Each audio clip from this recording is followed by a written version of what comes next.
I recently learned about a psychological phenomenon about self-confidence and how that compares to actual competence. It's called the Dunning-Kruger effect, and it was termed right around the year 1999.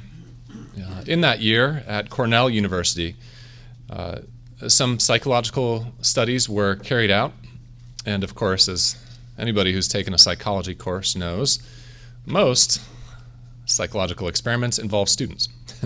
This was no different. This study was conducted to compare students' belief of their ability to get good grades in class and compare that with the actual grades that they got. Students were asked to predict how well they would do compared to their peers in the course of getting their grades for tests and in the class. The question at the center of the study asked if people who got poor grades knew that they were going to get poor grades. And likewise, the study asked the question of do people who believe they're getting do people who believe that they are going to get good grades actually get them? The results were pretty interesting. It turns out that the students who actually performed the worst had the highest confidence that they would do the best. And those who had actually done very well, who had studied to get good grades and really put in a lot of effort, who had the skill and knowledge to do well, they tended to underestimate their performance. And they actually performed better than many of their peers. And they performed better than they themselves thought they would. Now, why is that true? This is a phenomenon that has been repeated outside of the classroom as well. And I think it might be something that we all might have observed in our own lives. Well, this happens because, according to the study, the skills and knowledge that you need in order to perform well are exactly the same skills and knowledge that you need to recognize what it takes to perform well. So if you don't know what it takes to do well, you are more likely to believe that you will do well performing at something. Now, I'm not sure about you, but I find this to be a little bit alarming. It's caused me to think twice since I've learned about this phenomenon every time I feel confident about something. Am I really going to do well in my job or how I do things? Or am I just ignorant of the fact that I'm oblivious to what it takes to perform well? And this principle especially applies to our Christian lives. And Christianity in general involves working to overcome sin, to adopt righteous behavior, and learn to be obedient to God and what He commands.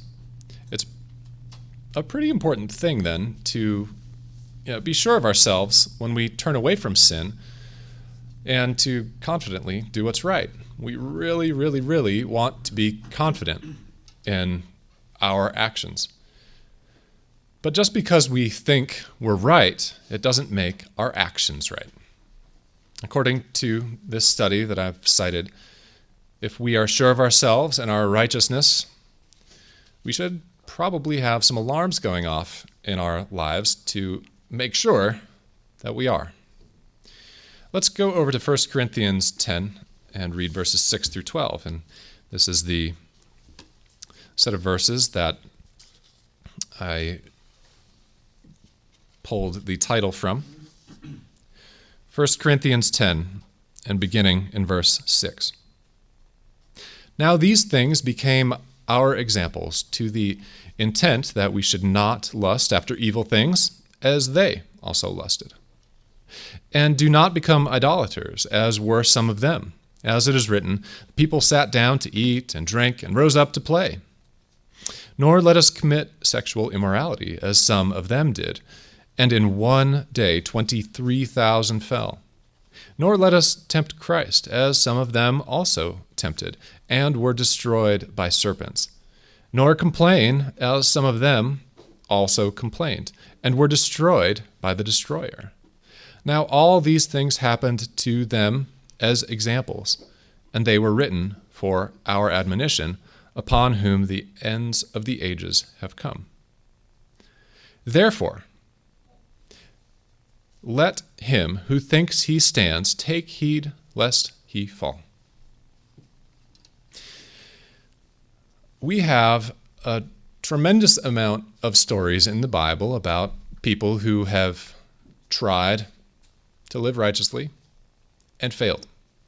Several of those examples are cited here in 1 Corinthians 10. They are written for our example.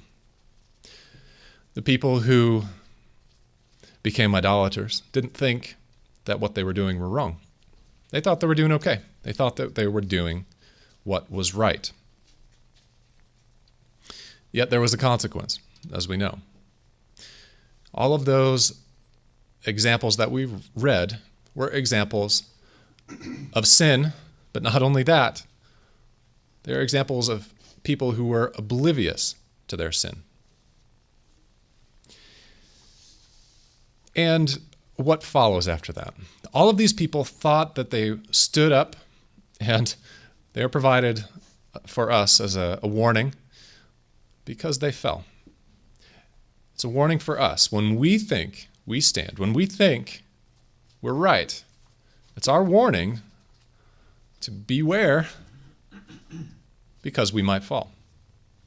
Now, why would we fall? We would fall only if we're actually sinning, right? I'll give you another proverb. This one is Proverbs 12:15. The way of a fool is right in his own eyes, but he who heeds counsel is wise. We didn't need to wait until 1999 to know that confidence is not proportionate to competence. In this proverb by Solomon, we have a record. We have already recorded the observation that when someone is wise, well, fools are wise in their own eyes, even though they are oblivious. There are two classes of people mentioned: the foolish, who don't know that they are doing what was wrong, yet they think that what they're doing is right. We don't want to fall into that class. The other class of people are those who look to an outside source, those who seek counsel, those who do not rely on their own wisdom. Those people are wise. So where does our counsel come from? Where does it need to come from? I think we all know the answer. It comes from God, primarily, and through God, His Word, recorded in the Bible. It comes from the ministry, and our counsel comes from our brethren. If we want to do what is right, we need to seek counsel, and that comes from God. We need to look to Him for direction. Let's go over to Romans 1, and read verses 20 through 22.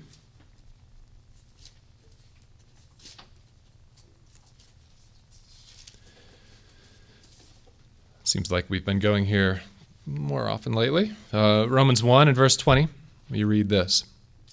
For since the creation of the world, his invisible attributes are clearly seen, being understood by the things that are made, even his eternal power and Godhead, so that they are without excuse.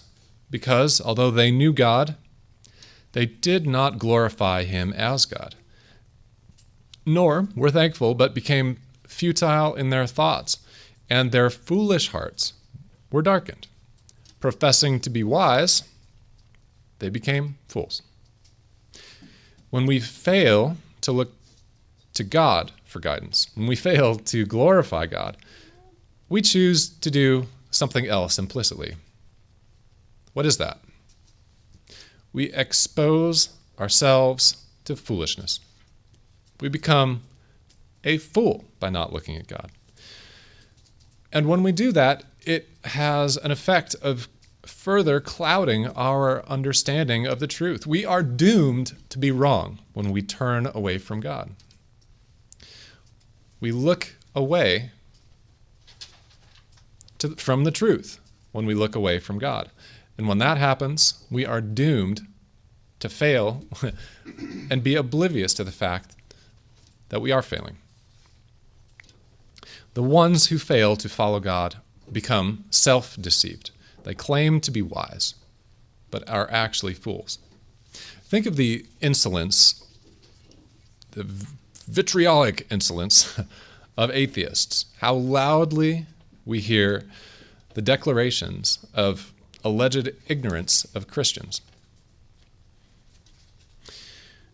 We hear a lot in secular society about how stupid, quote unquote stupid, it is to believe in creation. How stupid it is to follow the words of the Bible.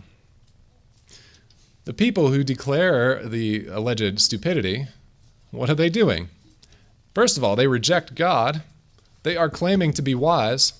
What does the Bible say about people who do such things? They are fools.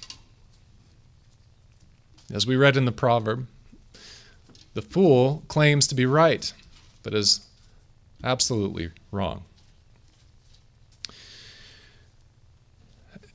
And I won't go there, but we are familiar with the diagnosis of the Laodiceans in Revelation. What does it say about the Laodiceans? It says that they believe they are rich. It says that they believe they are wise, that they believe they have need of nothing. They are self-deceived, thinking that they are doing okay. I'm doing just fine. And what happens when we think we stand? We better take heed lest we fall. So that's the diagnosis of the Laodiceans. What is the prescription then? They are urged to seek God. They are urged to have their eyes opened to the truth, to learn about righteous behavior, and to do it. They have to take action to make some change, to seek the truth. Now, what can we do in our lives if we are following the words of the Bible, where we are to take warning, take heed when we think we stand, when we believe we're on the right path? What can we do to overcome this potential ignorance that we might be exposing? Now, the study that I mentioned before had another finding. And one of the observations was this, is that people recognize and acknowledge their own lack of skill. They become self-aware that they are wrong only after they are exposed to training for that skill. We need to train ourselves in the truth. And it begins with a love of the truth. Remember that the fear of God is the beginning of wisdom. I'll read another proverb to you. This is Proverbs 3:5. Trust in the Lord with all your heart, and lean not on your own understanding. We have to go to God in order to build our understanding. We have to trust in His truth, in what He believes is right. Our own understanding cannot hold us up. We will fall if we try to support ourselves, if we don't rely on something else, and that is the truth of God. Let's go to 2 Thessalonians 2, and we'll read verses 9 through 12. 2 Thessalonians 2, verse 9. The coming of the lawless one is according to the working of Satan, with all power, signs, and lying wonders, and with all unrighteous deception among those who perish, because They did not receive the love of the truth, that they might be saved. That's where it begins. It has to begin with the love of the truth. Continuing in verse 11, and for this reason God will send them strong delusion, that they should believe the lie, that they all may be condemned who did not believe the truth, but had pleasure in unrighteousness. What kind of people do you think this set of scriptures describes? It describes the self-confident and oblivious, the people who don't see it coming. What is the strongest weapon against self-deception? It's the truth. It's the love of the truth that we can put into our hearts. That's where we need to begin. If we understand the truth of God, that gives us an opportunity to compare our own actions to what objectively God declares as being right.